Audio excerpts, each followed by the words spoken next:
Welcome back to Restored Gospel Podcast. We're friends having casual conversation about the things of eternity, and we welcome you into that conversation. I have a special guest today, and I have been excited this week to talk with him. He is author Jonathan Neville. Shane and I have been doing a series on restoration history, an honest look, and I came across this book of his called A Man That Can Translate, Joseph Smith and the Nephite Interpreters. I can pull it up here, but I'll just show you. I've got my copy here, and I've got a copy on the Kindle. It was so good, I bought both. Fantastic resource. Anybody in the restoration that loves the history, wants to defend what they believe to be true, this is one for you. And we'll go through some of this. But Jonathan, introduce yourself. Where do you live? Well, I live in Oregon, on the coast in Oregon. Oh. I also have a house in Salt Lake, and it turns out I'm in Salt Lake right now. I just got in last night. We're doing some family stuff. But yeah, I spend most of my time in Oregon. We moved there from China. I don't know if I've told you that story, but No. We were actually in China teaching for BYU at Nanjing Tech University when COVID hit. And so we had to come home, and we had some people staying in our house here.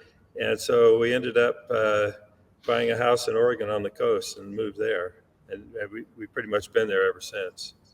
I bet that's beautiful. Yeah, it's pretty spectacular. We were out there a couple of years ago for the first time for an anniversary trip. Absolutely loved it. That Cumberland River, boy, that is a beautiful place. Yeah, we love it out there. I've been going there my whole life because my grandparents lived there, so it's kind of home to me anyway. Gotcha. Well, I pulled up the Amazon just to people know they can purchase this on Amazon and probably most places you get your books. Mm-hmm. All right. Well, do you have children? Married? You said? Yeah, my wife and I, we're empty nesters. You know, all of our kids are out and about. Two of them live in New Zealand. I guess 4 of them live here in Utah, and then there's a couple others in Seattle and New York. So we're all kind of spread around, but we don't have any pets. Gotcha. So we just we kind of live on a forested hill. So we're up on a hill surrounded by forest looking out at the ocean. So it's a pretty ideal situation. I've got my art studio there and just having a great time. Do you do art? You paint or draw or paint? Yeah, I'm painting mainly. So you're an author. I was looking, at least 15, 20 books. How many books have you written? Well, I've done a bunch of legal review type books, 30 or 40 of those over the years. You're a lawyer, correct? Yeah. Well, I'm retired now, but I was, yeah. Okay. And that came about in law school. One of my professors asked me to help him do some editing, and one thing led to another, and they ended up having me write a bunch of these books. So I did that for many years. And then I wrote a few novels and short stories. I actually won an award from Sunstone magazine for one of my short stories many years ago. But anyway, I got into this issue of church history mostly because I was writing a novel about Native Americans reclaiming their land under the various treaties.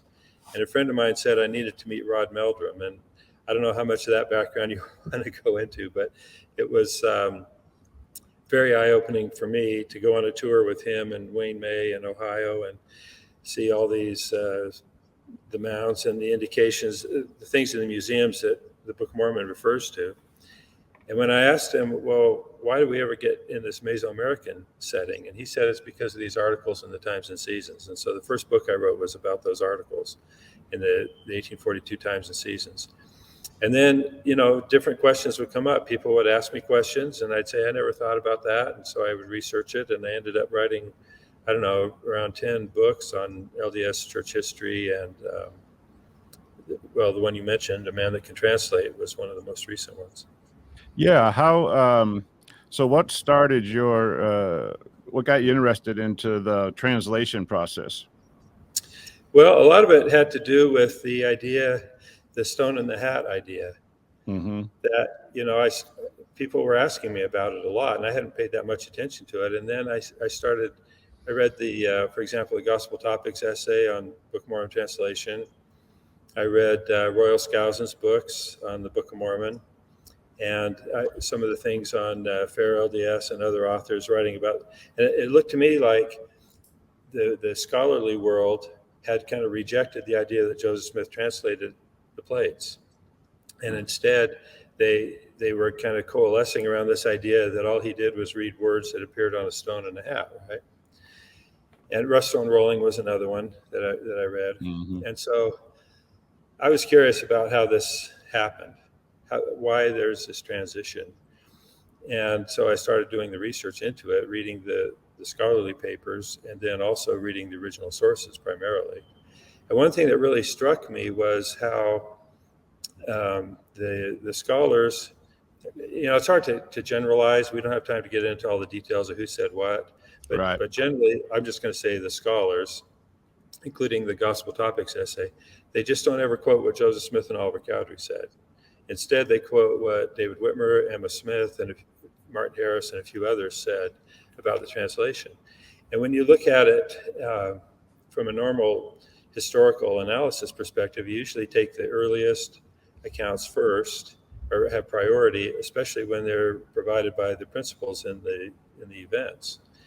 And so I thought, well, I'm going to just start with the premise that Joseph Smith and Oliver Cowdery told the truth, and then I want to reconcile that with all the other accounts. The way it's been done up to this point, particularly there's a book called From Darkness Unto Light by Michael McKay, Garrett Dirkmatt, and their way of reconciling these is to say, well, when Joseph Smith said the Urim and Thummim, he really meant both the Nephite interpreters and the seer stone. And that was a point that didn't really ring very true to me. And so that was another area that I embarked to research why they would say that and what sources did they use or omit. And one thing led to another, and you have the book. I mean, I'm happy to talk about any of those details you want, but that's what got me into it. Okay. One other thing I should just mention real quickly is really what prompted this was the number of people I'd heard from who had either questioned their faith or left the church over the stone in the hat stuff. And I thought, okay, that's an area that needs to be discussed and analyzed. And based on my experience with Book of Mormon geography, where in my view, the intellectuals have totally, absconded with reality by ignoring early church history documentation and focusing instead on their own theories. Based on that model, I thought, well, maybe the same things happened with the translation. And in my view, that is exactly what's happened. They've kind of rejected what Joseph Smith and Oliver Cowdery said in favor of their own theories. So what do you think the motivation is behind basically the stone in the hat idea? I mean, why wouldn't they just accept that we had the Urim and Thummim for the purpose of translating? What would be the motivation? Well, a lot of it, it's interesting you bring that up because I did a chronology study that I haven't published yet about how this kind of transitioned. The very first account of the translation was, as I recall, September of 1829 in the Palmyra newspapers. And they say, apparently it was attributed to Martin Harris, but it said that Joseph put the spectacles in a hat and read the words. And I thought, well, that right there doesn't make sense because no one was allowed to see the spectacles, the Urim and Thummim. So it had to be a hearsay account. In other words, Martin Harris wasn't present during this event at the Whitmer farm, but he assumed that Joseph put the spectacles in the hat. So right there, the very first account doesn't make sense. It contradicts what Joseph said. And so I was thinking, well, somewhere we got off on the wrong foot. And then the next one was in Mormonism Unveiled. And in the book Mormonism Unveiled, that was 1834, they gave an account of what they called the Peepstone in the hat. And they said, alternatively, some say that Joseph used the Urim and Thummim. So there were two different concepts that Mormonism Unveiled talked about. And it was in response to that book and other critics similar to that Oliver Cowdery wrote those 8 essays or letters. They were published as letters in the Messenger and Advocate. And the very first one, he said he was there when Joseph translated the record with the Nephite interpreters, or the Urim and Thummim. And so he was explaining, he was really rejecting the whole stone in the hat thing right there in the first letter. And in the LDS Pearl of Great Price in the Joseph Smith history, that's a note now. Oliver Cowdery's letter is a note to the Joseph Smith history to clarify that that's how Joseph Smith translated the Book of Mormon. So what happened is that the LDS leaders, successors to Joseph Smith and his contemporaries, all said that Joseph translated the plates with the Urim and Thummim. But the critics were saying it was the Stone in the Hat or the Solomon Spalding. Well, we'll get into that a little later probably. And it wasn't until the kind of the new Mormon history movement, starting in roughly the 1970s, where LDS church historians began revisiting all the original accounts, specifically including Mormonism Unveiled. And they started to say, well, wait a minute, there's all these historical accounts that if we're going to just use traditional historical analysis methods and not be apologetics, we ought to account for these and incorporate them somehow in the narrative. And so there was an article written, I think, in Dialogue magazine that explained all this. And then, of course, Rough Stone Rolling came out, I think it was around 2005, where Richard Bushman explained the stone in the hat is basically a fact. And then this book, From Darkness Unto Light, elaborated on that even more. It came up with this theory that the term Urim and Thummim meant the seer stone and the Nephiite interpreters. And from then on, it's been just, a tidal wave of stone in the hat stuff. That's kind of how it came about. I don't think any of it was intended to destroy faith. I think they were trying to reconcile historical accounts. Jonathan, go ahead. Let me bring up just some common narratives that I've heard and that I've seen in history, various summaries. I guess number one, the one I hold to, the most popular, or not popular, but the most, this is basically 100% use the Urim and Thummim for the entire translation. Right. And then you've got a little lessening theory that after the 116 pages were lost, that Joseph used the Peepstone from then on. I've heard that the entire Book of Mormon was just a peepstone in the hat. There were no interpreters. And then fourth, I've heard that at one point he didn't even need the plates in front of him, that he was just using inspiration from God. Why this is important to me is I think the Book of Mormon is the most correct, direct revelation we have of who Jesus is. And that word for word. Just for a sec? Yeah. Just a sec. Sure. Are you having a party in here? Okay. I'm just doing an interview, so okay. I just had someone come in, so go ahead. Well, so it's important to me that the idea that God created these interpreters for a reason, and it was to do this kind of thing. I want to quote from your book here, if we can read this while you're walking, and we'll let our. Sure. This is from your book. The term interpreters appears only 4 times in the 1830 Book of Mormon, 3 times in Mosiah, once in Ether. Mosiah explains these interpreters were doubtless prepared for the purpose of unfolding all such mysteries to the children of men. Ether relates, the Lord's commandment to Moroni, he also hath commanded that I should seal up the interpretation thereof. Wherefore I have sealed up the interpreters according to the commandment of the Lord. Moroni explained that the record could be read only with the interpreters based on what the Lord said to the brother of Jared. In Ether, and behold, when ye shall come unto me, you shall write them and shall seal them up, that no one can interpret them. For ye shall write them in a language that they cannot read.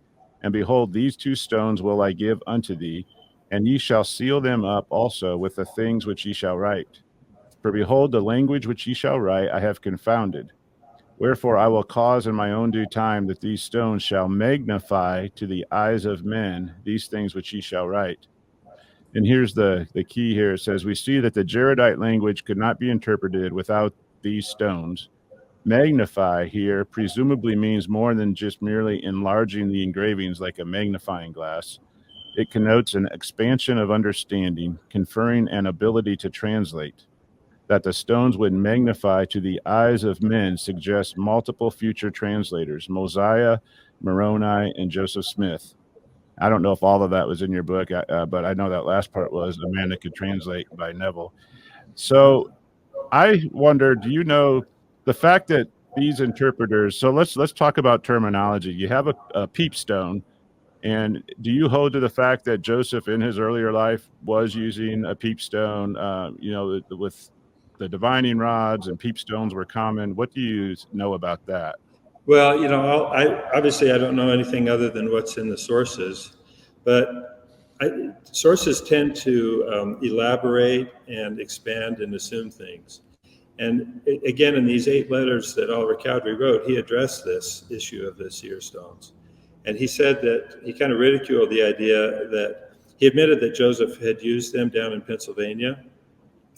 And as I recall, he said something like, and now people say he tore up all the hills in Pennsylvania, words to that effect. So he was explaining that Joseph's limited use of these things had been really expanded and exaggerated by the critics. And I think Oliver Cowdery probably knew more about what had happened than we do today. So, those accounts in Mormonism Unveiled were mostly affidavits that were collected around the Palmyra area, and they were, they were questionable reliability. I tend to think that they were based on some facts, or at least some rumors based on facts. And so I would say Joseph definitely did have his seer stone. And people thought that he was using it to find treasure, but he also said he never really found treasure with it. According to him and his mother, he tried to talk people out of seeking for treasure like that. So I don't think his use of them was nearly as widespread as some of the critics say today. Do you think that, so you have the peepstone, and then you have the seer stone or interpreters or Urim and Thummim, and these 3 words kind of seem to maybe not always be used accurately or substituted one for the other, but the Old Testament Urim and Thummim is not the same device that we're talking about when we talk about Joseph, or is it? Right. No, it's not. In fact, right. I don't know if you saw my book on Jonathan Edwards, but Jonathan Edwards discussed the meaning of Urim and Thummim. And he said, yeah, there was a device that was basically the 2 stones that the Jewish priests would throw down for yes or no answers. But he said the idea of a Urim and Thummim means any device that you can use to communicate with God. So it was, in his view, the term meant more than just what the Old Testament describes. And that's how I see Joseph Smith describing it. I have a paper I haven't published yet about where did the first use of the Urim and Thummim originate in the latter days. For a long time, everybody thought it was William Phelps that came up with it because of his 1833 article. But then someone discovered that article in the Boston newspaper from 1832, where Orson, as I recall, it was Orson, not Orson Pratt, Orson Hyde, and Joseph's brother had used that, described the interpreters as the Urim and Thummim in response to some questions from a minister out in Boston. And that was in 1832. So we know that some of the early revelations were later modified to insert the term Urim and Thummim. And some people think that was a retroactive application. Another interpretation that I'm arguing for is that when Moroni came, he referred to them as Urim and Thummim, as Joseph indicated in the Wentworth letter. But that he didn't, the early revelations, one of the reasons they modified them is because when they were first received, everybody knew what they were referring to. But in subsequent years, and people who joined the church later didn't know what that was referring to. So they went back in and said, okay, it was talking about the Urim and Thummim. And so at least that's what I'm arguing in this paper will come out pretty soon. So well, I have kind of good. I have kind of a I don't know, it's a theory, not as educated as yours, but I feel like maybe the stone in the hat is a way to hold Joseph on a higher pedestal than maybe God intended for him to be. And what I mean by that is, the translators were given, and it was kind of a simple, you either get it right or you get it wrong. You look in, you write, and you say it out loud and write it down, and that's it. And that way that way it was accurate. The stone in the hat is kind of a different principle. And I feel like, because I grew up hearing about the stone in the hat as well. I heard that he used the Urim and Thummim first, then he kind of started using the stone in the hat. And then the next thing you know, he's walking around the cabin, just under the influence of the Spirit, just flat out dictating every word. using nothing. And it almost seemed like it was like, he grew spiritually, and he was such on this spiritual high that he was just directly communing right from God and didn't need any devices. And, and I just accepted that because that was a narrative that I had heard. But the more I study, the more I really believe that he solely used the translators, and that maybe this was an effort to try to hold him up on sort of a, nearly level of Christ rather than just a man that God used. Interesting point. Yeah, I hadn't thought of that one. I was wondering if the fact that because sometimes the interpreters were referred to as stones, or stones set in rims or bows, that as accounts got passed from person to person, this stone could have been referring to the Urim and Thummim, but instead changed to Peepstone. That word stone seems like it could easily be, misinterpreted from person to person. What do you know anything about that, or have? Yeah, well, that's true. The key thing is, one time Joseph Smith gave his rule for interpreting scriptures, and he said he wants to know what was the question that prompted the answer in the scriptures, if you remember that. And so I thought, well, what was it that prompted Joseph Smith to make such a big deal about how he was commanded not to show the Urim and Thummim or the plates? He said he was going to be destroyed if he displayed those. And he repeated that more than once. And I wonder, well, why did he have to do that? And I think one of the reasons he did was to let people know that whatever other witnesses were saying, they were not seeing the Urim and Thummim. So that's one way to avoid this confusion about the stone being one thing or the other. So any witness who said they saw Joseph Smith put a stone in the hat was not observing the Urim and Thummim.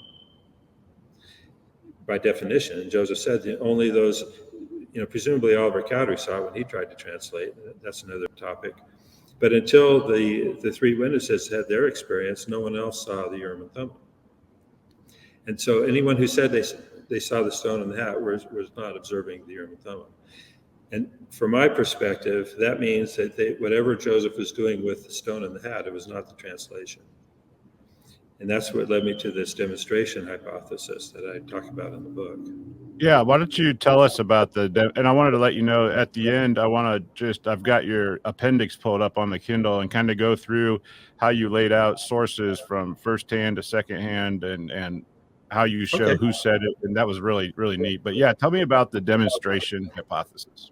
Yeah, so for me to reconcile the counts, well, let me start off by saying what my first premise was. I alluded to it earlier, but in the Elders Journal, I think it was 1838, and in the Wentworth letter, Joseph Smith made a very specific point.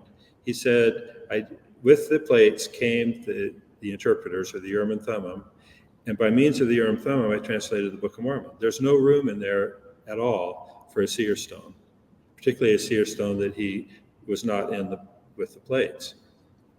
So, and he reiterated that, actually 3 times, because they republished the Wentworth letter with some edits in 1844. So that was as clear of a statement as we can get from actually Joseph Smith, who would know better than anybody else. And then also Oliver Cowdery reiterated it a couple of times. And so based on that, where Joseph and Oliver both unequivocally said Joseph translated the Book of Mormon using the Urim and Thummim that came with the plates, you have to reconcile that with what David Whitmer, Emma, Martin, all the rest of them said about the seer stone, right? And so, as I mentioned earlier, one way to reconcile it is to say, well, Joseph and Oliver were kind of misleading people. That's what Royal Skousen is saying now. And that they really used the seer stone, but it was kind of considered a cult, so they tried to tie it into the Urim and Thummim. That's one approach. The other approach is to say that when Joseph said he used the Urim and Thummim that came with the plates, he was hedging a little bit there because he was actually using the seer stone. Those are 2 different nuances. What I started doing was going through all the original sources, once again, just with a fresh mind. What I noticed was David Whitmer gave this account of people gathered around a table downstairs in the Whitmer home while Joseph put his face in the hat and dictated words. And so I thought, okay, that's one specific account. David also said he was not around for most of the translation, but he did describe this one event. And when I considered that, I looked at the details of that event, and Emma being presumably one of the scribes present on that occasion. All the accounts could have derived from that demonstration, what I call the demonstration. People who were present, nobody said what Joseph was dictating on this occasion. They just said he was translating the Book of Mormon. But nobody said he was writing Alma, chapter 5 or whatever. So there's really no way to tie a specific part of today's text to that demonstration event. So that's how I reconciled it. And when I realized that the way witnesses operate, they tend to mix their personal observations with their assumptions and inferences, as well as with hearsay they hear from someone else. A good example of that is Joseph's brother William, who was never present, as far as we know, for the translation, and yet he provided details about the translation that he had to have heard from someone else. And so it's very difficult to tease out a direct observation from an assumption or an inference or someone what they heard from someone else, because witnesses will say things that they believe as if they're facts. And even that's what modern historians are doing. If you read Rough Stone Rolling, Richard Bushman wrote about the stone in the hat as if it was a fact. He didn't say, well, so-and-so said this and so-and-so said that. He just made it as a declarative statement that it was a fact. And so it's a common human thing that as lawyers, we have to deal with every time we interview a witness, because you have to just have witnesses distinguish between what they actually saw and what they think they saw or what they inferred or what someone told them. I picked up that your background in law was helpful, at least in the way this was written. And this is really, really laid out in a way that the common man can look at this and it makes sense to them. I really appreciate the benefit of that.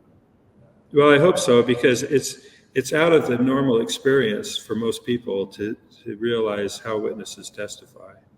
And, as I went back through all of David Whitmer's statements, I have that book, David Whitmer Interviews. It's out of print now, but I have a copy of it. And you read through that, and sometimes he's just contradicting himself. And people would say, even published in the Saints Herald sometimes, they would say, well, David Whitmer told me this, and now he's saying that, specifically about the Urim and Thummim. One guy said, no, he told me that Joseph used the Urim and Thummim. And then David Whitmer comes back and says, well, I never really said that. And so people hear things differently. Reporters record things. There was a famous account, I think I put it in the book, where David Whitmer was complaining about an article that was published of an interview that he did because the reporter made all these errors. And that's been my experience whenever I've had done newspaper interviews. I read the article and I'm like, that isn't what I said. That's not what I meant, And I have a lot of critics who put words in my mouth and stuff. That's just part of it. That's I keyed in on that in your book because he was hesitant to do this, one of the last interviews with a newspaper man, because he said, look, people misquote me and change things all the time. And so this guy was actually a friendly person and gave him his word. I will put in there exactly what you tell me.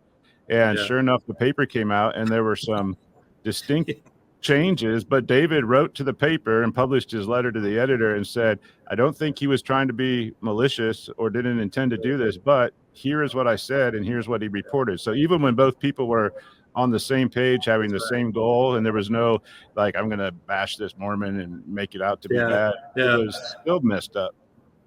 Well, and they do it even today in the media. They'll take a clip out of a video out of context and show the clip, and everybody's aghast. Like, how could that happen? And when you see it in the full context, it makes more sense. It's not outlandish. And back then, of course, they didn't have recording equipment. And so anytime, and this, if we were doing this interview and you were taking notes, you would emphasize, Mike would emphasize something, Shane would emphasize something else. Someone reading your two notes later would think you were in two different interviews. And that's the nature of how these witnesses operate. So when I was reading, Emma's account is really a fantastic example of this. I don't know if you want to get into that one. Sure. But even David Whitmer's accounts, that you can't really reconcile everything he said, and that's because he drew from different parts of his memory. He was influenced by other people. What other people said, they were trying to keep their story consistent because of the Spalding theory. I mean, there's so much more to it than just reading a document and saying, well, this is what happened. One thing before we get to Emma, real quick on David Whitmer, one thing I thought was neat that you pointed out was, even though he may say Joseph was looking in a hat and was reading the words, and then, and he said they would appear until they were correct and leave, he was still making the point that Joseph wasn't walking around the room being inspired by his own mind or the spirit and then giving these words, that he was trying to make the point that this happened by the power of God, one word at a time. So whether he got the instrument wrong based on everything or reported wrong, that was the main point. And you brought that out, that the theme around the conversation and what was his intention of sharing this is important.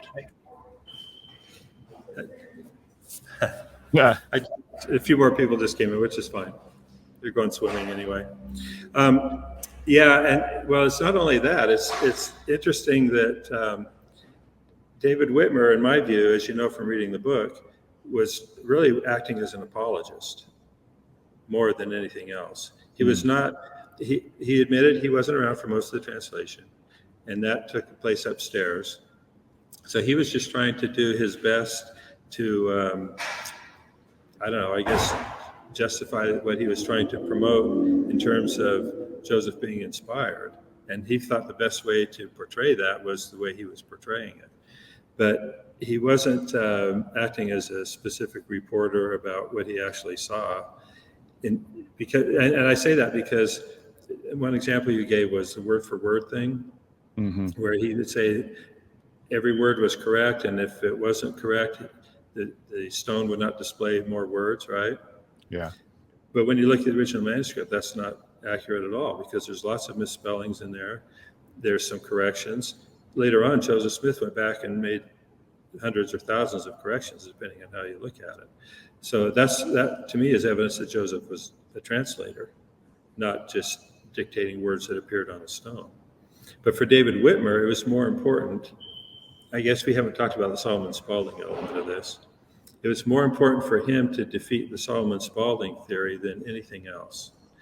And we've kind of forgotten about that historical context, because in our day we think the Spalding thing has been completely debunked. After the discovery of the Spalding papers in Hawaii. But in the 1800s, that was the predominant theory or explanation of the Book of Mormon. And it was published in the East Coast media. I think I mentioned in the book there were several books, anti-Mormon books, published based on the Spalding theory. And so they had to prioritize. They could say, well, Joseph actually was translating upstairs and nobody saw what he was doing because it was behind a curtain. But that just fueled the fire of the Spalding theory. And so they couldn't do that. And so instead they resorted to the stone in the hat thing, thinking it was going to refute the Spalding theory. But it caused its own separate problem.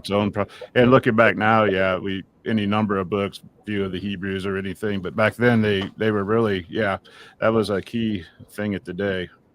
Well, the book Mormonism Unveiled, the reason they have that name is they want to know what was behind the veil, because everybody knew Joseph was dictating from behind a veil. And that's why when we read what David Whitmer and Emma in particular said about all this, it was always after addressing the Spalding theory. They would say, and so the Spalding theory required Joseph to be dictating from behind a curtain, right? And Mormonism Unveiled was all about trying to see what was behind the curtain, what was Joseph reading from. And their argument was that it was a Spalding manuscript instead of the plates.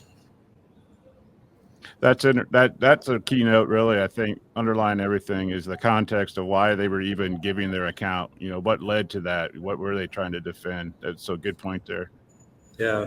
Well, you mentioned Emma. Why don't you talk about what you were going to say about Emma's account? Yeah. Okay. So she had, essentially, there were two items of evidence from her. One was her letter that she wrote to the friend of hers. And that letter was quite interesting. Let me move back out here a minute. Sure. So some of the key players as you're moving: Emma Smith, Oliver Cowdery, Joseph Smith, reliable kind of accounts. Lucy Mack Smith, I think, was another good, reliable one. We'll look at some of these here later. Yeah, I'm going to go out here for a sec. Okay. I think we may have lost his. Looks like the pool's available. Okay. Sorry for this confusion, but no, you're okay. Yeah, it's all because I had to use my clubhouse. Well, Emma had the letter that she wrote to her friend first, and then she had the last testimony of Emma Smith. Those are the two main sources from her. And so the letter that she wrote to her friend is very revealing, because the friend, we don't have the copy of the letter that the friend wrote. We only have Emma's response. But Emma, in the letter, said, well, she couldn't really remember what was in the times and seasons, and she couldn't remember who baptized her. I mean, things like this that make you wonder how much she could remember. Right. But she, in the letter, is the one where she said that Joseph used the Urim and Thummim for the first part, and after that he used the seer stone. And everybody assumes that means that he was using the Urim and Thummim until Martin Harris lost 116 pages, and after that he had the seer stone. That's kind of what David Whitmer said also. Mm-hmm. But it doesn't really fit with the other evidence. For example, when Lucy Mack Smith went to visit Joseph Smith after he received the plates back, he told her that he had received the Urim and Thummim back also, and that he was translating with Emma. And then he also, later on, before they left Harmony, Lucy said that he applied the Urim and Thummim to his eyes to look on the plates.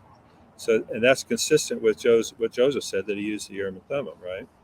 But that was after the 116 pages were lost. So Emma's story doesn't make sense unless one key point, and that was that she never saw how he did it because he was behind the curtain or the screen. And she didn't say that because if she did, that would give fuel to the Solomon Spalding theory. Yeah. Okay. So when I read what Emma's letter said, it sounds like it's this apologetic idea that she was kind of going along with what she and David Whitmer had essentially decided to say based on the demonstration. Let me ask you a question, because you just brought something to my mind, and I don't know where I read this, maybe in your book. Was there actually a blanket between the plates and the scribe, or was it a blanket so that nobody, like to cut off the room in the doorway so that nobody walking by would see it, but that the scribe and Joseph were face to face where they could see that he wasn't using anything? Is that correct, or did I? Well, it's not clear, because David Whitmer said they had pulled a curtain over the windows in the house so people couldn't look in and see what I call the demonstration.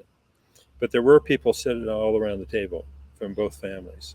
And so, but he was using a stone in the hat at that point. So he didn't need a curtain to hide. David even said the plates were on the table under a cloth, or at least I should say the reporter said that David said. We don't know if David actually said that. But that was one curtain, and that's got confused because Martin Harris said there was a curtain between him and Joseph, so he couldn't see the plates. And he couldn't see the Urim and Thummim either. Was that before he had his experience as one of the witnesses? I'm sorry, say that again? Was that before he had one of his experiences as the witness? Yeah, that was when they were doing the 116 pages. Martin Harris said there was a curtain there, and that was reported in one of the newspapers that he gave an interview to. Well, and Emma said she never saw the plates either. So yeah, when she was helping interpret, she didn't see them. Yeah, Emma said she never saw the plates. She felt them under a cloth one time, and she would move them to dust and so on, but she never saw them. And so it's interesting when you read someone's statement, you have to try to detach yourself from your preconceptions going into it. And it's very difficult to do because we all have an image of Emma kind of puttering around the house and Joseph and Oliver out there with the stone in the hat, because that's what's been portrayed in the media lately and in artwork. But that isn't exactly what she said. She didn't specify that I was in our little cottage in Harmony and Joseph and Oliver were at the table and Joseph put his face in the hat. She never said anything like that. I'm unaware of any account where Oliver and Joseph were sitting at a table with just a stone in the hat between them. Because I know Oliver's future wife was a teenager up in Fayette. She was David Whitmer's sister, and she gave an account that's a little ambiguous as well. But it's frustrating to me because I wasn't there to cross-examine these witnesses. I bet. You can't. They're so vague, and so they're susceptible to a variety of interpretations. What I like to call multiple working hypotheses, right? Mm-hmm. And when you read it from the standpoint, when you start with what Joseph and Oliver said, that he translated with the entire Book of Mormon with the Urim and Thummim, and you consider how David Whitmer described this demonstration in the farmhouse, you can see how the stone on the hat accounts all derived from the demonstration. And then you know that what Joseph and Oliver said is still accurate. I might be kind of coming back to what I said before, but I think it's important for people to realize that Joseph Smith and Oliver Cowdery never varied from what they said, and they were very specific about it. And so whatever Joseph did with the stone in the hat, it was not the translation of the Book of Mormon. Yeah, by definition. Yeah, it's interesting that both sides of this maintain. I mean, it's got details that fit both. So they both involve a stone because the Urim and Thummim were two stones. I would think that probably both involve a hat.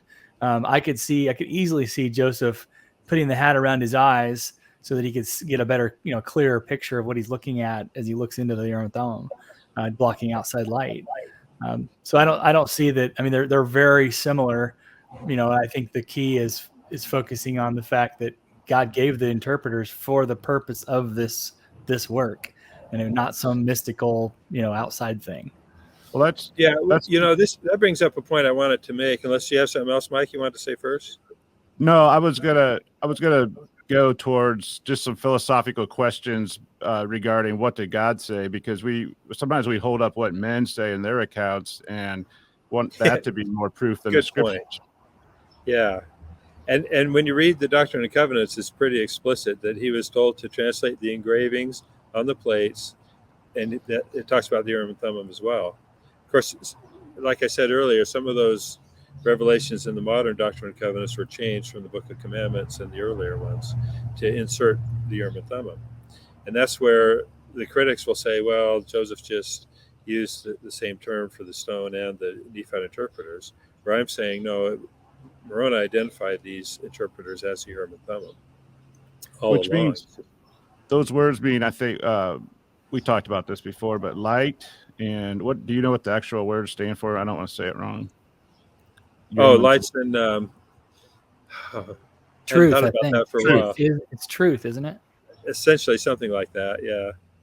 I mean, I could look it up here, but Well, let me ask a philosophical question, just getting back to the scriptures, and then wherever you want to go after that, we will. Okay. So I said, if Joseph Smith, this is just going back to the Word of God, if he translated the Book of Mormon by not needing to look at the plates, then why all the work in Mormon and Moroni transcribing and hiding them up and preserving them if they weren't going to be used in translation? In other words, Joseph could have sat with a stone in a room and God could have just gave him the whole story firsthand. So why? Because that was tedious, right? That's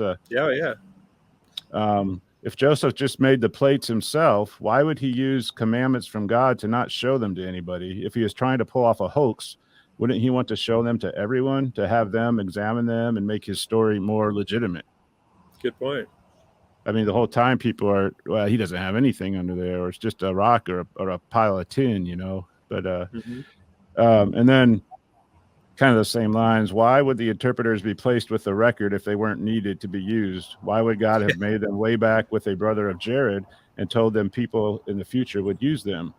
Couldn't he have just given Joseph a stone in the first place? The same question carries over, right, from the interpretation of the Urim and Thummim, why he would continue with the stone if he'd started with the interpreters. And then this one, Shane and I just put out a Book of Abraham thing this week, but what about the Book of Abraham? Why not use the Peepstone for that if that was his given mode of translation? Of course, he didn't have the Urim and Thummim then.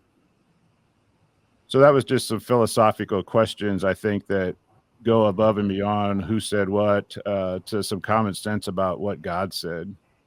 Well, I think your first point here is pretty crucial, because the whole narrative of the Nephites having to record these plates and abridging them and putting them in the stone box and all that indicates that the plates were not just some kind of metaphysical touchstone or something, but they were really what was going to be translated. And this relates to the whole idea of the two sets of plates. I don't know if you've seen my book about whatever happened to the golden plates. I've just as the first book, but I will be adding some more to my library. Okay. Well, I'll summarize it real quickly. If you look at the title page of the Book of Mormon, which Joseph Smith said was the last leaf of the plates, remember? He said it was a literal translation of the last leaf of the plates. So he had a stack of plates.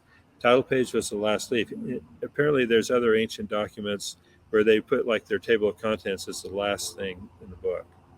We always put it at the first, not modern times. Anciently, they put it at the end.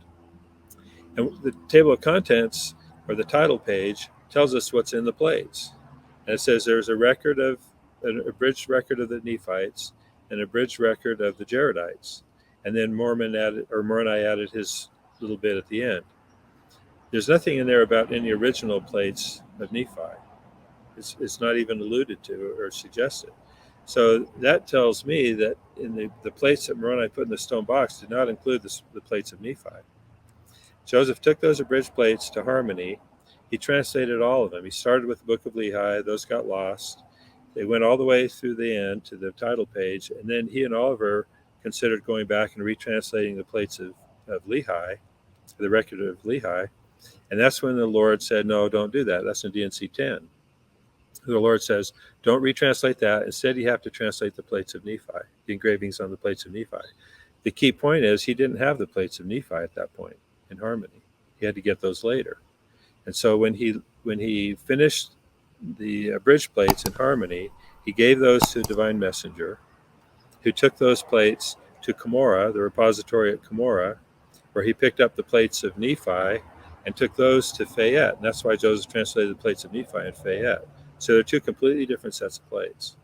Mm-hmm. And when you understand that, that's a reaffirmation of why the plates were so important, because he was actually translating the engravings on the plates. They weren't just, there's a couple of theories that they were just used to inspire Joseph or to have proximity, for revelation or something. No, that's not what the scriptures say. It's not what Joseph Smith said. So he actually needed the plates. Imagine that. Yeah. He actually translated them, and it's so amazing to me that Joseph couldn't have been any clearer than he was. He said, I translated the plates. And he even said in that preface in the 1830 edition, he says, the first part of this, someone stole. It was a record that I took from the plates of, I can't remember now, but he took them from the plates, he said. He didn't take it from a stone. He took the translation from the plates. The other thing that I like to point out, and this is what led me to inquire into the Jonathan Edwards stuff, I just said, okay, if Joseph translated the plates, then the Book of Mormon has to be in his own syntax, his own language. And I'd seen an article or two about how the language and terminology in the Book of Mormon is far more sophisticated than Joseph, who was illiterate and didn't know anything. So that's evidence that it was all divine, came from the stone, right? And then you have Royal Skousen saying it's all early modern English that Joseph couldn't have done. Therefore, it had to come from the stone. And so I said, all right, I'm going to set aside all the King James language and look at all the non-biblical language that's in the Book of Mormon. Can you hear me okay? There's some traffic out here. Yeah, your video froze up, but keep talking. I think it'll catch up. Okay, it's just there is some traffic out here, so I don't want that to cause a problem, but I'll sit over here maybe a little further away from the traffic.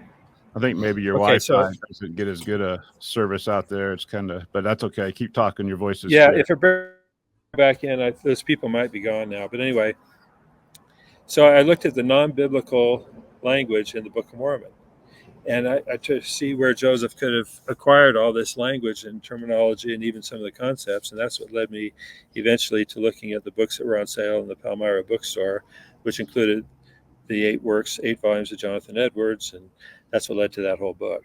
But to me, that's all evidence that Joseph actually did translate, and that's why he felt free to go back in subsequent editions and make changes and corrections.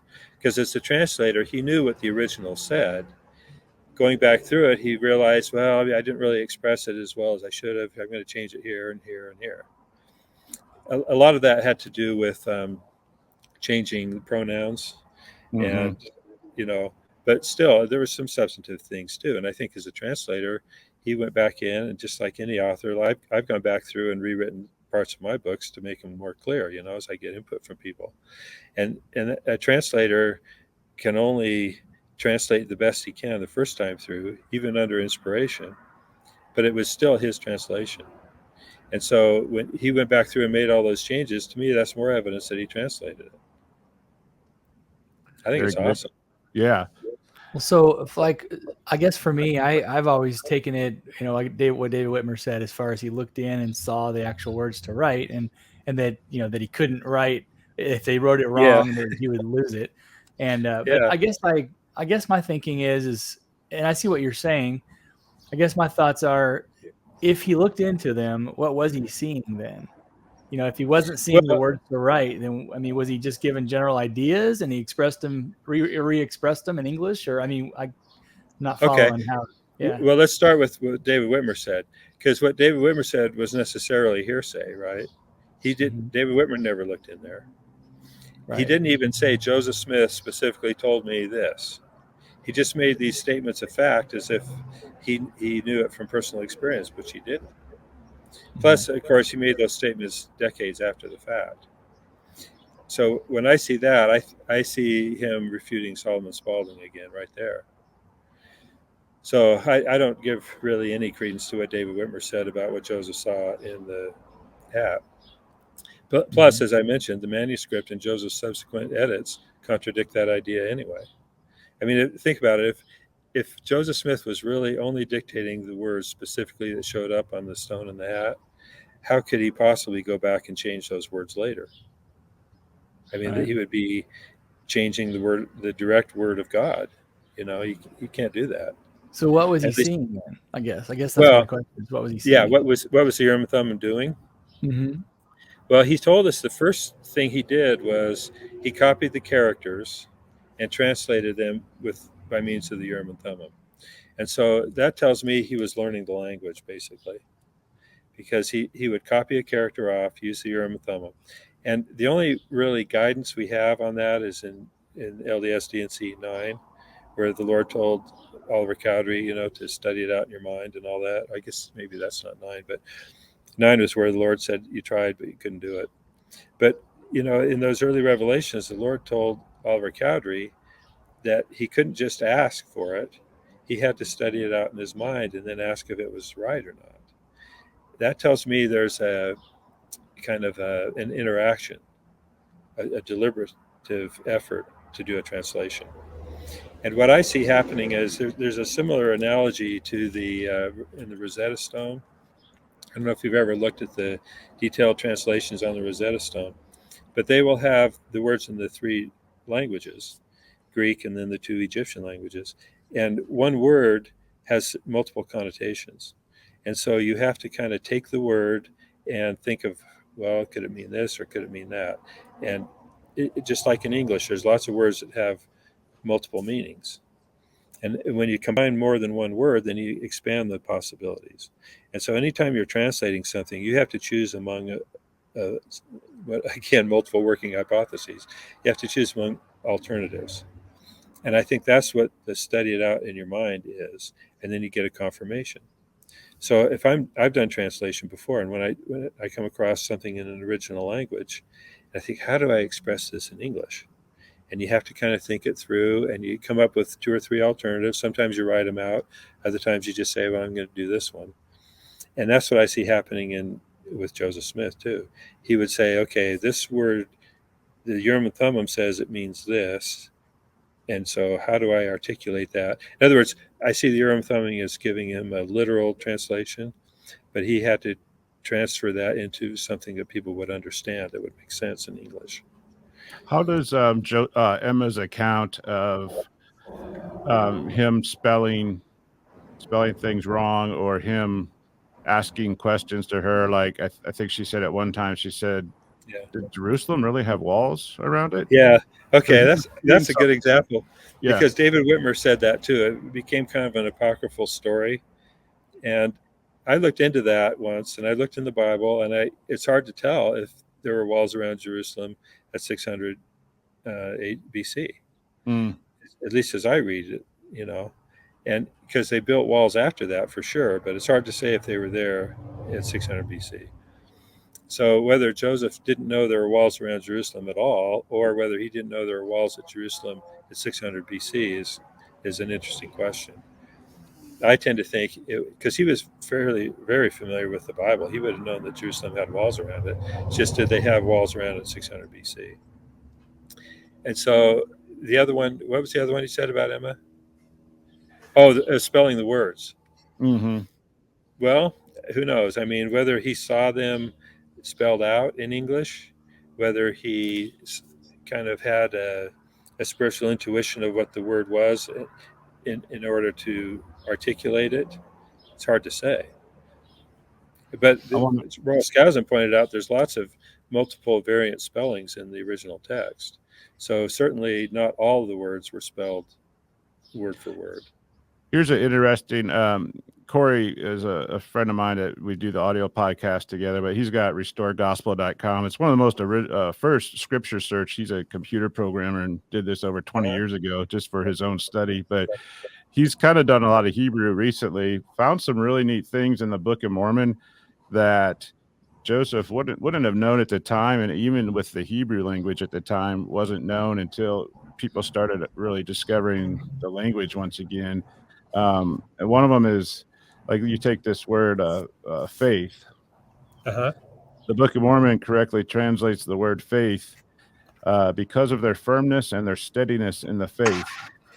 And if you go to that Hebrew word for faith, firmness and steadiness, and there's many words like this in the Book of Mormon that you wouldn't find in the Bible or in other descriptions, that Joseph seemed, or that God seemed to be giving Joseph a real clear picture of what the Hebrews were actually saying. There's this one on mercy. This is really neat. I want to show you this, Jonathan, and then we'll get back to your.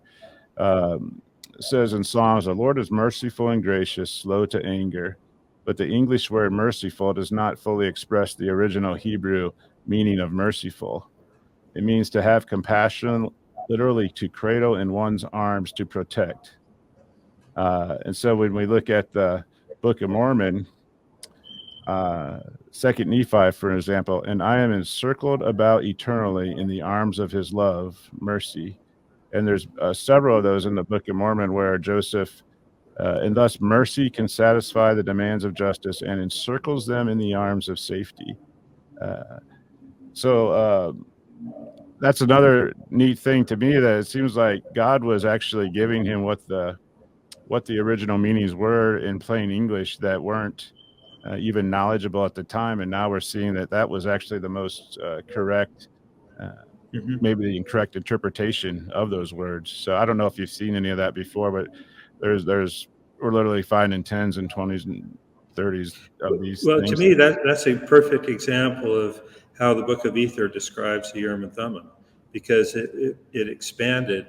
What was the term? Enlarged? Yeah.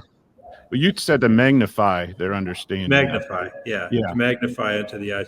And that's a perfect example of that. Because if you take the example you gave from the Old Testament, the term the King James translators used didn't really encompass the entire original concept. But with the Urim and Thummim, Joseph was able to magnify that and expand the meaning. That's a perfect example of that. So whether there was actually letter by letter or praying about it, getting the concept, it seems like he was putting down, and there's ample proof, the actual best English interpretation of what Hebrew would have meant, even as opposed to some of the King James interpretations, that have gone through translation. Yeah, exactly. Well, the bottom line is, I think Joseph translated it. And so I don't think he just saw the words and dictated them, because that wouldn't be a translation, right? But he did see the characters. He learned the characters. he would see the words, get the literal meaning, and then have to articulate that in a way that makes sense to us. So, and that's why, as I don't want to repeat myself too much, but that's why he made changes later. The other thing that comes up is several times in the Book of Mormon it says, or in other words, right? Right. And there's been a debate about whether that was Mormon who said it in other words because he couldn't cross them out on the plates. Right. To me, that's exactly what a translator does. He says something, and then he says, or in other words, this. And in one or two cases, it's a correction of what was previously said, and that's what a translator does too. He'll translate something and says, "Oh no, it should say this," basically, or in other words, this. And that phrase, or in other words, is also found in the Doctrine and Covenants. So it indicates it's a way that Joseph Smith was trying to relate what he was either translating or receiving by revelation in the case of the Doctrine and Covenants. And he couldn't find the exact word, so he said it a couple different ways. He said it this way, or in other words, this way. So I guess my take on this is I kind of lean towards more of the idea that he was given the actual words, and perhaps he shouldn't have gone back in and made corrections and alterations and added stuff to it, added ideas to it, because it seems like he did that for multiple years afterwards and added whole phrases and things. And I feel like if God gave him the interpreters and it was through divine revelation, letting time go by and coming back in and altering it seems like that would be letting his human thoughts come in rather than just the divine thoughts. I speak Spanish, and so I very well understand that how one word can mean 5 different things in English, Right. And so I get that. But when he was looking at those interpreters, he wasn't being taught how to read Hebrew. He was given a revelation as to what to write. If he understood Hebrew and understood that all those multiple meanings, then yeah, I could see that he could use his own ideas to make it clearer, But that's just kind of my take on it. Well, this gets back to something I was going to talk about earlier, and you wanted me to come back to it. Okay. And that is, I as a very senior LDS leader told me not too long ago that it doesn't matter how the Book of Mormon was produced because the words themselves are evidence of its divine origin. That was his thing. And my reaction to that was, well, it doesn't matter to you, maybe. It doesn't matter to me in a sense. It doesn't matter to any of us because we believe it, we accept it.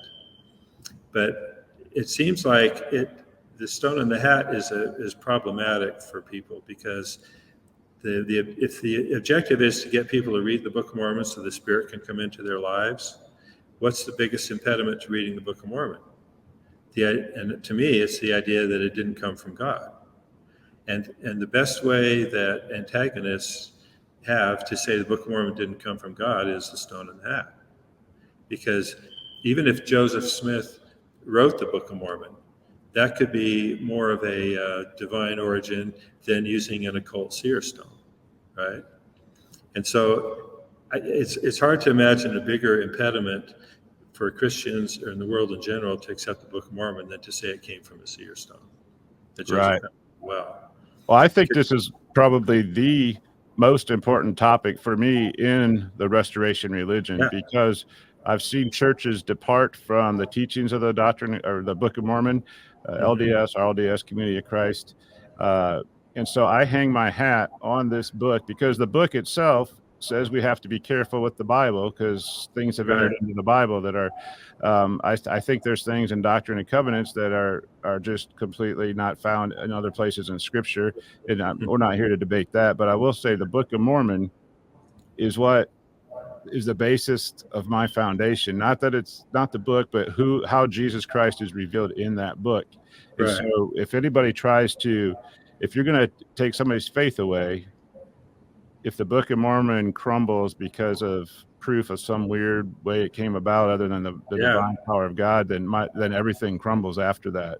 I mean, even to me, the existence of God, because what do I trust? Like the Bible, right? And I make the analogy, I think the earliest New Testament manuscripts we have are from like 200 AD or so, something like that. Yeah. So the reason the New Testament works is because it's considered a historical document. But there could have been, if someone had thought of this back in 200 AD and said, the whole New Testament came from some guy reading off a seer stone, then there would be no basis for Christianity. Because Correct. it would detach it from history. And your first point on your list of points there about why have the plates, Mm-hmm. the seer stone, the stone in the hat idea, removes the Book of Mormon from history, because it says it has nothing to do with the plates. We don't even need the plates.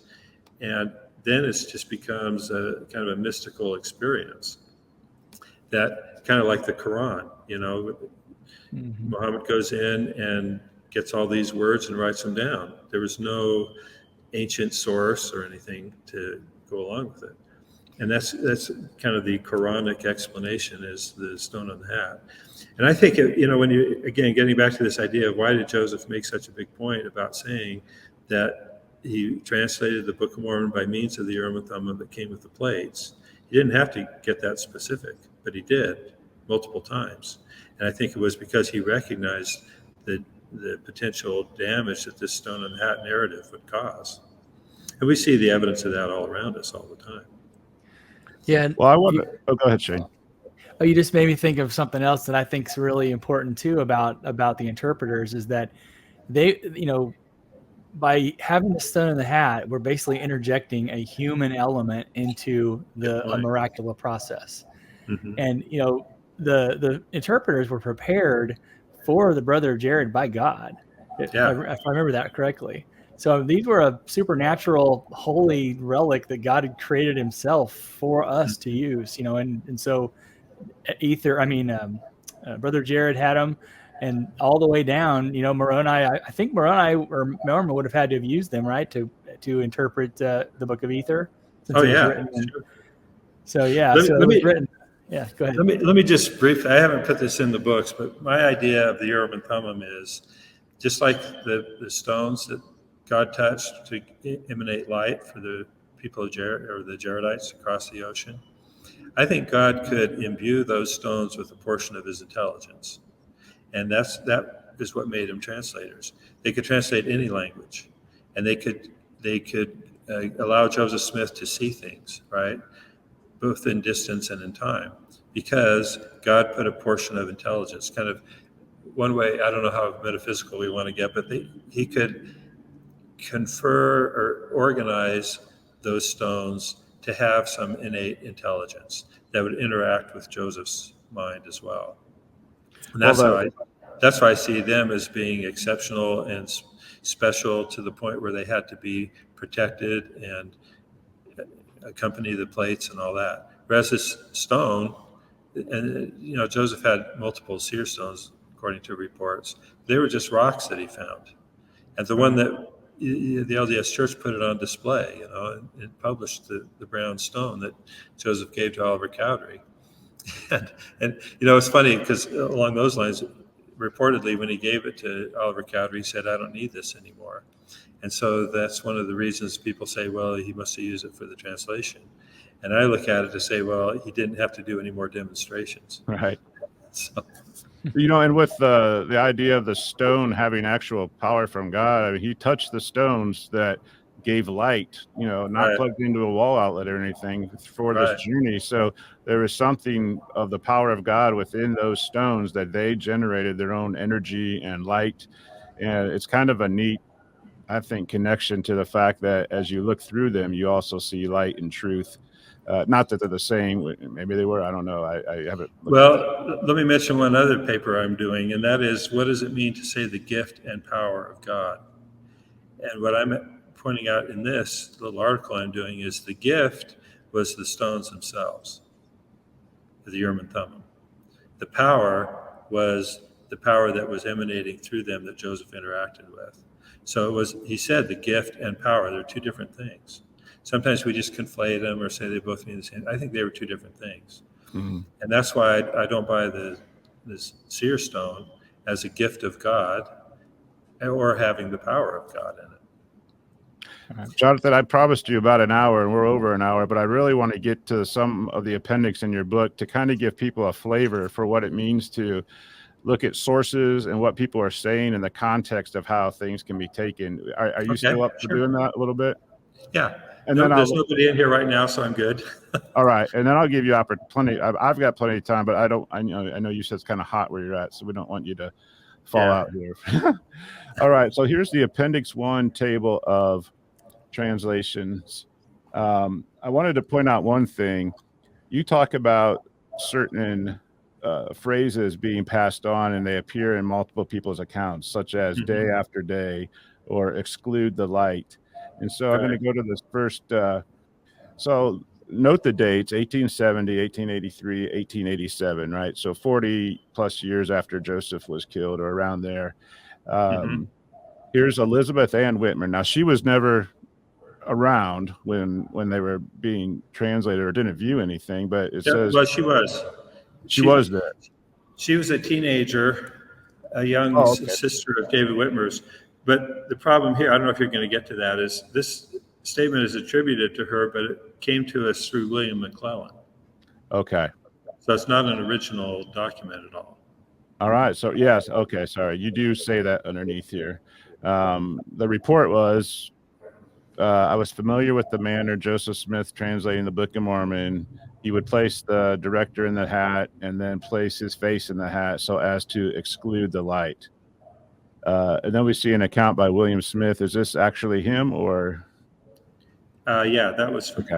Okay. The manner in which, this was done was by placing the hat to exclude the light. So there's that phrase again. And then you have David Whitmer in his address to all believers, maybe 1887. Yeah. I will now give you a description of the manner. He would put the seer stone into a hat, put his face into the hat, and exclude the light. So you see that, speak to that common language. What's your point about that? Well, my point there is these witnesses were building on one another's statements. It's like, anytime there's an investigation, a criminal investigation, the first thing that the police want to do is separate the witnesses. Because if they put them all in the same jail cell before they interview them, they're all going to have exactly the same story. And people always do that. They try to say, okay, let's remember this happened and that happened, and they try to keep their stories consistent. And that's what you see here. These are people who are either relying on a common source or are familiar with what the previous one said, and so they're using the same language. William Smith in particular is a good example because, like I said earlier, as far as we know, he was never present, either in Harmony or Fayette. So anything he said, he had to get from someone else. Okay. As far as David's statement, you can see the similarities there. And this is all funny to me. It's sort of like when they talk about how the different theoretical manuscripts that the Gospels are based on. When they say, well, there had to be an earlier manuscript because this language is similar to Mark. They say Mark was the first, and then the others were derivative of Mark. And a lot of that has to do with finding similarities like this, where you say, well, the subsequent manuscript has the same terminology or the same account as an earlier manuscript, therefore it's derivative. And that's what this is. That's what this shows me. Well, let's move on to this. Here's another one. So you got, if you buy the book, this is a great thing in the back, just to quickly get to quotes that we've often heard. You tell the source, Lucy Mack Smith, who she is, where you can go to find this. Joseph Smith Papers is very reliable. Needed nothing more than a Urim and Thummim by which the angel manifested those things to him that were shown him in vision, by which he could also at any time ascertain the approach of danger. What do you think about that? Well, that gets back to how the idea that the Urim and Thummim wasn't only used for translating, but for revealing circumstances and events past, present, and future, and which is the nature of a seer, who has the Urim and Thummim. And so what she's giving there is an example. It was also when, I don't know if this is the same one, when Emma came to tell Joseph that the plates were being threatened because someone was going to find him. And he said he was at work, and he said, well, I looked at the Urim and Thummim and they're okay, So the Urim and Thummim gave him that seeric capability, but it didn't always do what he wanted. For example, when the 116 pages were lost, he said he used every effort he could, which I assume means he also used the Urim and Thummim, but he still couldn't find them. So even though it was the gift and power of God, he was still limited in what he could use it for. That's interesting. Yeah. Here's a great quote from Joseph himself. He said, Martin Harris returned again to my house about the 12th of April, 1828, and commenced writing for me while I translated from the plates, which were continued until the 14th of June, following by which time we had written 116 pages of the manuscript on paper. Sometime after Martin Harris had begun to write for me, we began to tease me to give him liberty to carry the writings home and show them, and desired of me that I would inquire of the Lord through the Urim and Thummim if he might not do so. I did inquire, and the answer was he must not. In the meantime, Martin Harris was gone with the writings. I went to visit my family's father at Manchester. I continued there for a short season and returned to my place in Pennsylvania. Immediately after my return home, I was walking out a little distance when, behold, the former heavenly messenger appeared and handed to me the Urim and Thummim again, for it had been taken from me in consequence of my having wearied the Lord and asking for the privilege of letting Martin Harris take the writings, which he lost by transgression. So there's that thing about after the 116 pages that he continued on with Peepstone, but this is Joseph Smith's account himself and what he said that he got him back. Yeah, and see, this is an example of why I think David Whitmer was relying a lot on his own assumptions, because the only thing he ever saw was Joseph putting the stone in the hat. And so he had to assume that Joseph didn't have the Urim and Thummim at that point. Right. I just find it weird that people wouldn't have asked like to give them details. Like it almost seems like they're sort of just, like you said, making these assumptions, but I would have been curious. I would have been like, what do they look like? What do they feel like? How does it work? I would have wanted to know all the details. Maybe that's just me, but. Me too. I mean, this idea of, well, let me give you an example. The Priesthood Restoration site in Harmony. Mm-hmm. My wife and I went out there, and we were there the day before it officially opened. And so it was blocked off and everything, but we said, well, we can't come back. So I just drove around the barricade and acted like we belonged there, And we went on the very first tour the missionaries were giving of the site to the local branch members there in the Harmony area. So we joined the tour, and we went in, and they have the display in the little cabin there that Joseph and Emma had of the plates under a cloth, and then they have the hat there and a sample of the manuscript. And of course, the first thing I did was lift up the cloth to see what was under there, and I saw how they had the plates set up. Well, I since talked with some senior missionaries that served out there, and I said, yeah, what did you think of the way they showed the plates under the cloth? And they said, what? And I said, yeah, underneath that cloth, they have the plates. We were told never to uncover those plates. And I thought, how could you be a missionary out there and not pick up that cloth? I mean, come on. Right. But they didn't. And I guess, some people are afraid of asking a question, or, they're happy with what their assumptions are. It's inexplicable to me. I mean, I can't even imagine Emma feeling those plates and not looking at them. Yeah.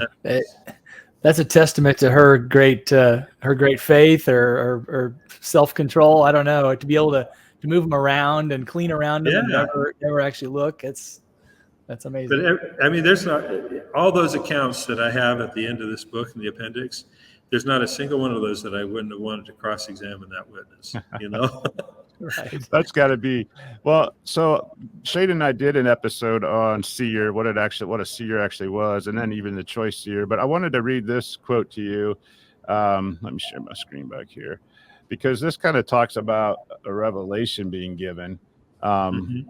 Joseph Smith, the prophet, it says, moved upon, inspire 3 witnesses. The prophet inquired of the Lord, and this revelation was given in answer through the Urim and Thummim.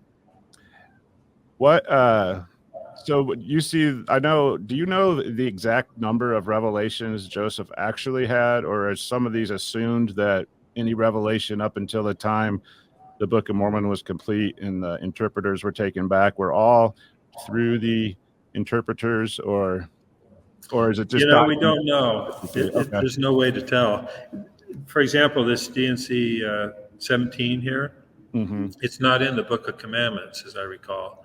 And so it's in the 1835 Doctrine and Covenants, but by then the term Urim and Thummim was added to, I guess, I don't have it in front of me now, I guess section 10. But so we don't know what the original version of D&C 17 said. The earliest version we have is the 1835 Doctrine and Covenants. And it was dated, when was D&C 17? From 1829, right? Yeah. So there was 6 years in there where some of this might have been changed. We don't know. But not all only a handful of the early revelations refer to the Urim and Thummim. Right. The one other point, since you're bringing this up, there's some later accounts where people would ask Joseph for a revelation, and he would start dictating one, and they would say, no, we want you to use the seer stone. And I think Hiram in particular did that once. Interesting. And that is fascinating to me, because that's another example of Joseph having to use the seer stone for the faith of the people, but not because he needed to use it. Can you imagine going to a prophet of the Lord and saying, no, I don't want you to prophesy. I want you to use a Ouija board. Yeah, exactly. I know. Yeah. Right. That was the context that it was in, and it's always hard for us to put ourselves in their place, of course. But I wanted to, without going through everything here, I want just sum up. You can go through here really quickly and see methods, spectacles, gifted power of God, Urim and Thummim, and then you can see who they were. A lot of these are Joseph. You get into Emma and Oliver, the three witnesses, David Whitmer, Emma Smith. And here's one. You also go into ones that say something opposite. Here's Emma's quote about, I always feel a peculiar satisfaction in giving all the information on the subject I can. Now, the first that my husband translated was translated by the use of the Urim and Thummim, and that was the part that Martin Harris lost. After that, he used a small stone, not exactly black, but was rather in dark color. I cannot tell. Now, what is the source on this? So that's Dan Vogel. No, that's that letter. That's the letter I mentioned earlier. Okay. So Emma Pilgrim had written to Emma and asked her some questions. And if you read the whole letter, you can see that she couldn't remember a lot of details. But we don't know what Emma Pilgrim asked in that letter.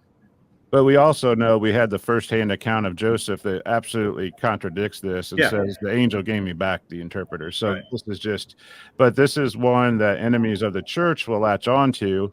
And without knowing how much firsthand accounts there are from Joseph and Oliver, then this becomes truth. And pretty soon it just quote people, and this is the new narrative. Yeah.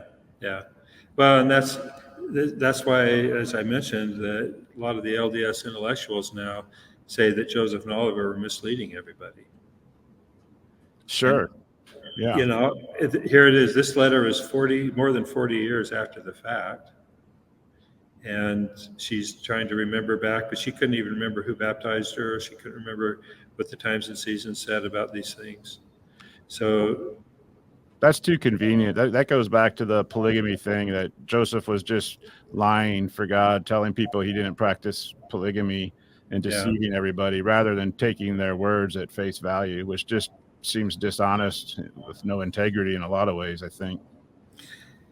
Well, it's, everybody likes to cherry pick, right?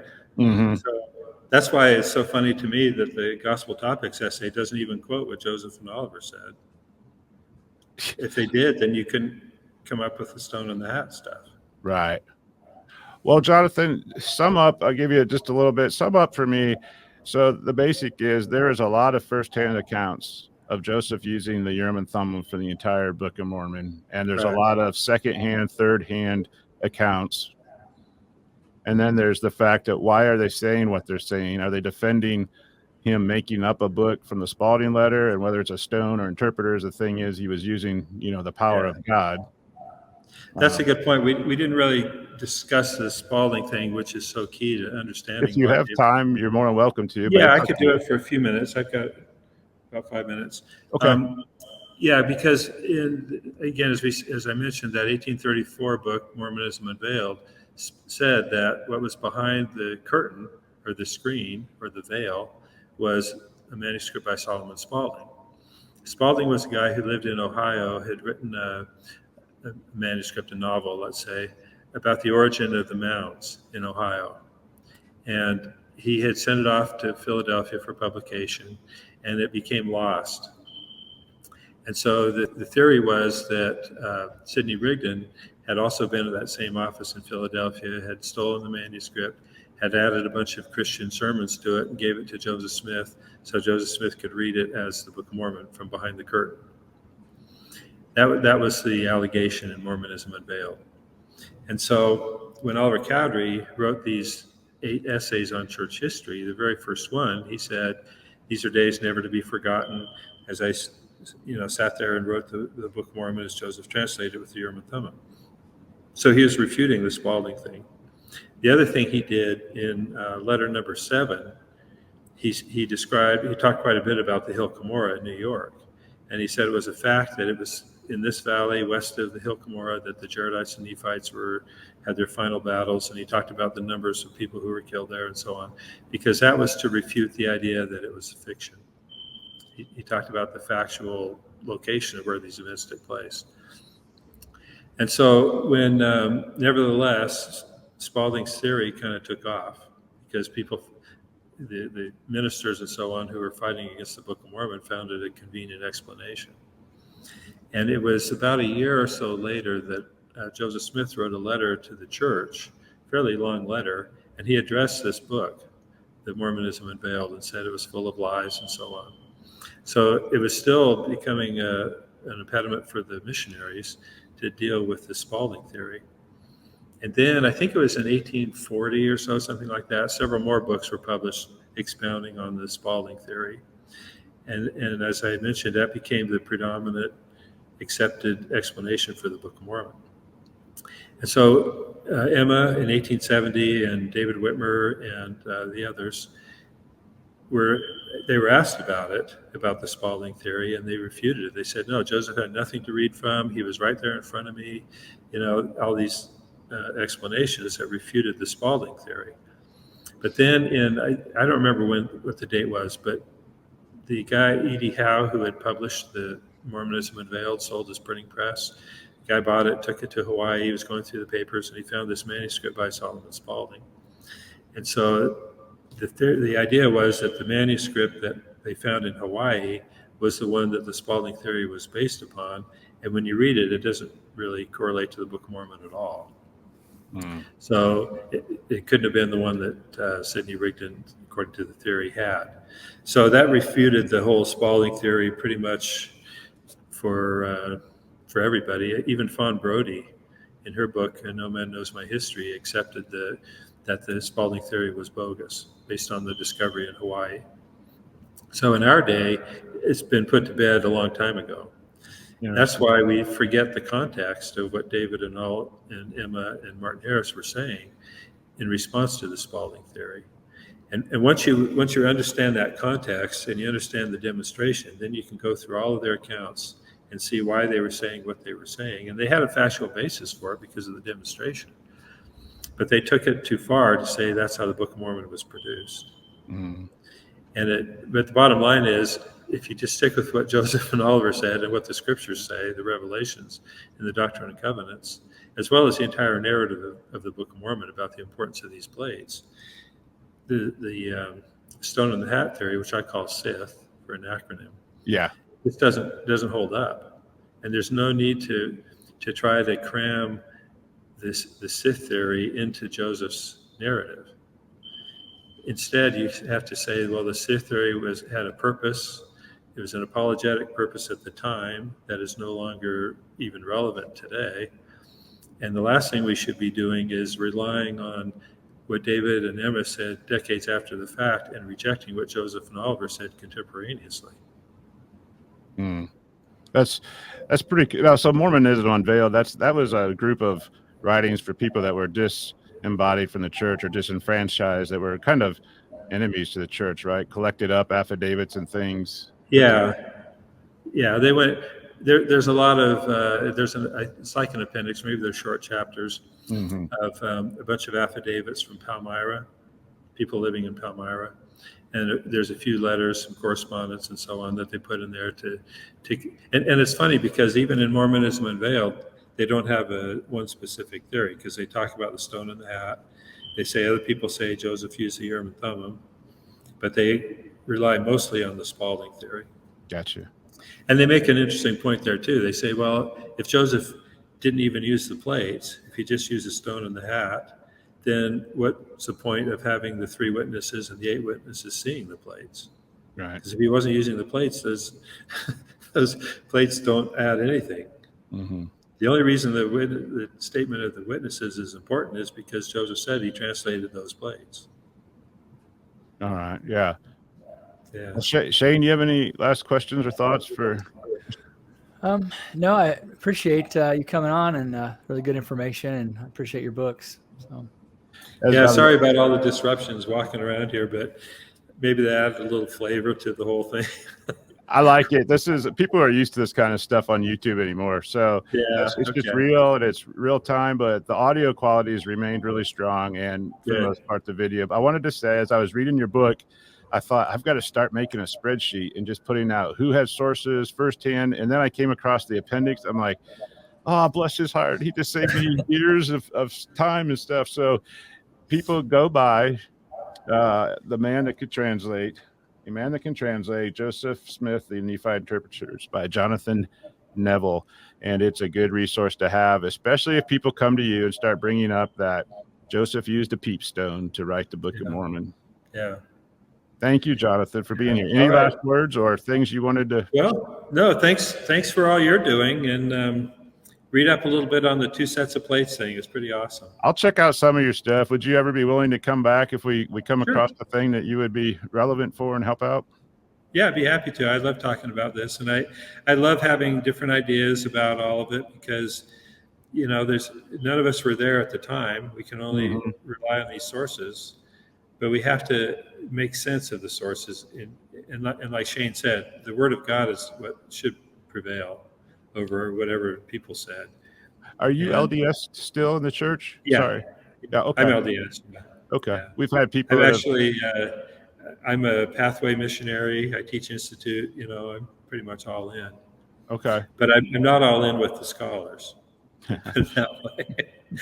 If I had to sustain the scholars, it would be a different question.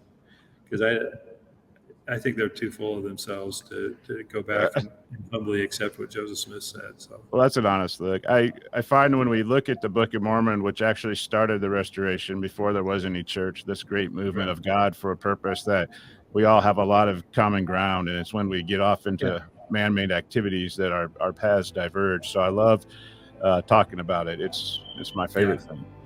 Yeah, me too. Very cool.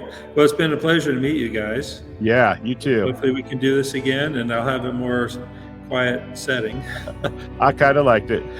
Okay. All right. You have a good Saturday, sir. Okay. Talk to you later. Bye.